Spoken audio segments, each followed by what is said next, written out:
Et dans notre focus, je vous propose de partir au Brésil. Cela fait moins d'un mois que la présidente Dilma Rousseff a été suspendue de ses fonctions et remplacée par le président par intérim Michel Temer. Elle va rester écartée du pouvoir pendant encore 5 mois, période durant laquelle elle doit être jugée par les sénateurs brésiliens. Si elle est reconnue coupable, elle devra formellement quitter la présidence du pays. Un scénario inacceptable pour ses partisans qui continuent de se mobiliser en masse chaque jour dans les rues. Et c'est dans ce climat que le Brésil avance fébrile vers les Jeux Olympiques qui doivent se tenir à Rio au mois d'août. On va faire un point tout de suite avec notre correspondant Nicolas Rançon. Depuis la mise à l'écart de Dilma Rousseff, les mouvements de soutien à la présidente s'intensifient, s'organisent.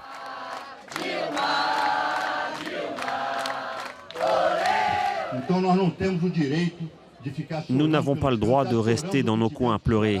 Nous avons déjà assez pleuré comme ça. Maintenant, il faut se battre et nous allons empêcher ce coup d'État. Vadi Damous est député fédéral pour le Parti des travailleurs. Il appelle les militants à ne surtout pas jeter l'éponge.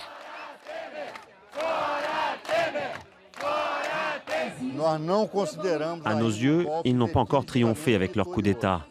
Ils ont gagné une bataille, mais le glas n'a pas encore sonné.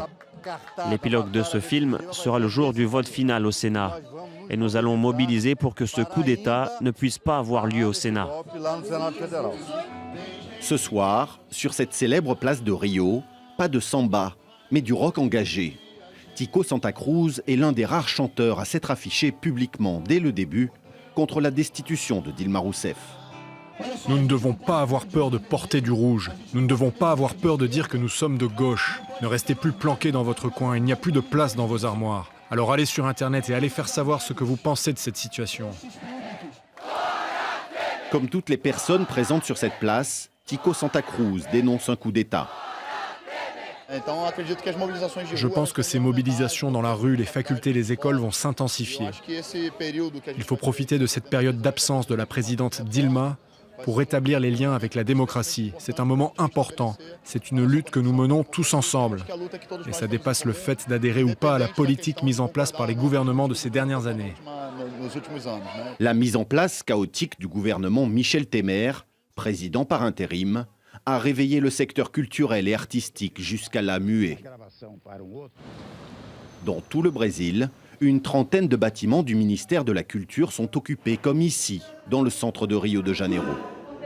Eux aussi ne reconnaissent pas la nouvelle équipe gouvernementale. Ils demandent le départ de Michel Temer. Le mouvement prend de l'ampleur et la cellule Internet est sur le pont 24 heures sur 24.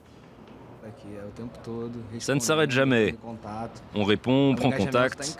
On n'imaginait pas qu'en à peine 4 jours, nous attendrions 14 000 likes et que nous toucherions plus d'1,5 million de personnes par nos publications. Ici aussi, nous rencontrons un autre artiste brésilien engagé. Fils de communiste, chanteur de rock alternatif, Lénine souhaite que le Brésil change. Il existe un mal-être généralisé, une insatisfaction à tous les niveaux. C'est difficile de reconnaître un gouvernement comme celui-ci qui n'a pas été élu. Je dis ça alors même que je n'ai pas voté pour Dilma.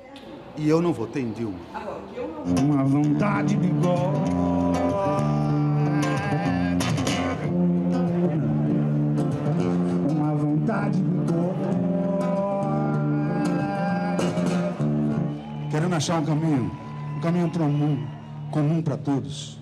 E a gente está de saco cheio. Não é verdade? Congresso e Senado, cara, em quase sua totalidade, é feito de filha da puta. Pour décrypter ce malaise et ce scénario extrêmement imprévisible, nous sommes allés voir une référence. Le professeur en sciences sociales Moalem enseigne dans l'une des plus renommées fondations du Brésil. Aujourd'hui, il donne un cours à des magistrats sur la participation politique de ces nouveaux groupes de militants qui s'organisent sur Internet. Ces réseaux arrivent à organiser de grandes actions, de grandes manifestations, et ce de manière presque spontanée. Alors, que peut-il se passer dans les prochaines semaines? Le contexte politique peut-il impacter sur le plus grand rendez-vous du sport mondial? Le moment où sera décidée la destitution de Dilma Rousseff est un élément très important. Si c'est une semaine avant les Jeux Olympiques, alors les JO pourraient devenir une grande tribune où s'exprime l'insatisfaction de ceux qui s'opposent à ce processus. Cela pourrait même renforcer le mouvement anti-destitution.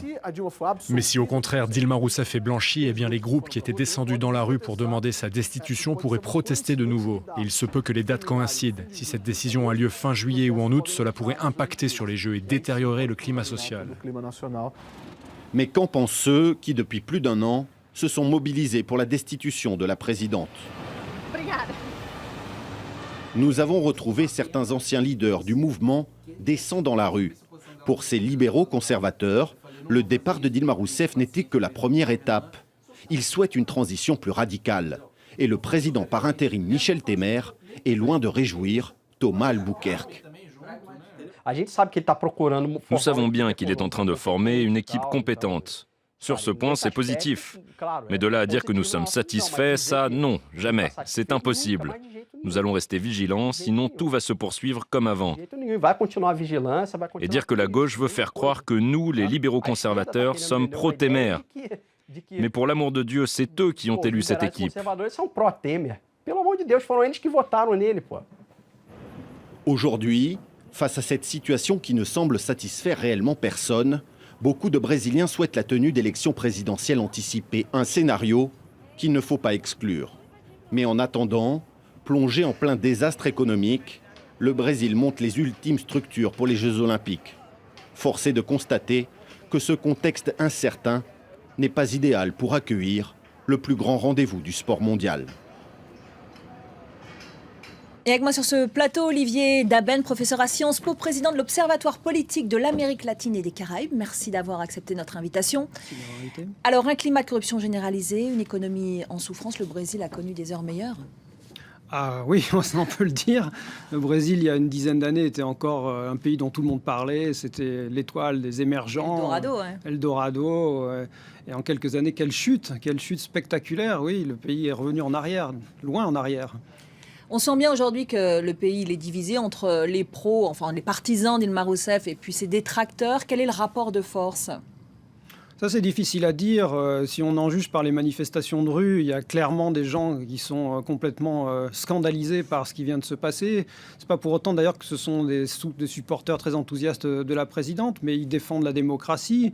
Il y a quand même, d'après les sondages publiés avant la suspension, peut-être 60 à 70% de la population qui voulait son départ. Alors Michel Temer, lui aussi, est très très contesté. Est-ce qu'il est légitime ? Il est légitime si on regarde la procédure qui vient d'être mise en place. Cela dit, il a été élu sur le même ticket que Dilma. Il a partagé le pouvoir pendant des années. Donc, il est là un petit peu par hasard parce qu'il y a eu une procédure juridique qui a été entamée. Mais non, pour la plupart des gens qui sont scandalisés par les affaires de corruption, il fait partie de cette classe politique un petit peu pourrie dont il voudrait bien se débarrasser. Vous pensez que le scénario d'élection anticipée est un scénario crédible ? Ce serait le plus intéressant, je dirais, du point de vue de la démocratie. C'est ce que tout le monde attend, qu'il puisse y avoir un président nouveau issu du suffrage. Mais c'est pas facile, la procédure est compliquée. Et les politiques qui sont impliqués dans ce scandale ne sont pas prêts, justement, à organiser des élections rapides. Donc, c'est pas un scénario à écarter, mais c'est pas le plus probable à l'heure actuelle. Quelles sont les premières conséquences dans le pays de ce séisme politique ? Bon, ça aggrave l'image qu'ont les Brésiliens de leur classe politique et qui est désastreuse. On peut supposer qu'il va y avoir des répercussions économiques s'il est en mesure de gouverner, mais ce n'est pas du tout sûr, parce que c'est un nouveau président qui, à peine installé, a vu partir 2 ministres pour des cas de corruption, et ça ne va pas s'arrêter là. Il y a des révélations tous les jours. Donc cette crise, cette paralysie du gouvernement, évidemment, empêche de prendre des décisions de nature à relancer l'économie. Donc pour l'instant, le pays est complètement paralysé. Est-ce que vous pensez que ça va avoir un impact sur l'organisation des Jeux Olympiques, les Jeux Olympiques qui se tiennent en août ? Non, ça je pense pas, parce que après une longue expérience de fréquentation de ce pays, je crois en ce qu'on appelle le miracle brésilien. Et quand le pays va très mal, au dernier moment, ils organisent un sursaut et tout se passe bien. On parlait déjà d'une catastrophe pour la Coupe du Monde de football et tout s'est bien passé. Donc je pense que ce sera la même chose pour les Jeux Olympiques. Quelles peuvent être les autres conséquences à plus long terme de ce qui se passe en ce moment ? Dans 5 mois, on saura si elle est écartée ou non définitivement du pouvoir. Quels sont les scénarios possibles et quelles peuvent être les conséquences de ce fiasco au plus haut sommet de l'État? D'abord, il se pourrait que ça soit un petit peu plus tôt. Effectivement, ça devrait être 5 mois, mais selon le dernier calendrier qui a été divulgué, ce serait plutôt aux alentours du mois d'août, donc en plein pendant les Jeux olympiques, ce qui n'est pas forcément le meilleur des calendriers. Mais enfin, je pense qu'à terme, ce qui va se passer, c'est qu'il y a peut-être des personnages, des personnalités nouvelles qui vont émerger de la société civile, parce que le ras-le-bol de la classe politique est tel qu'on imagine mal aujourd'hui les Brésiliens continuent à faire confiance à cette classe politique qui est totalement corrompue. Donc il faut s'attendre à voir émerger de nouvelles figures de la société civile, en quelque sorte, en espérant que ça ne soit pas un Trump. Oui, on verra bien. En tout cas, les prochains mois seront décisifs sur cette scène politique brésilienne. Merci Olivier Daben, merci d'avoir été avec nous en direct dans ce Focus.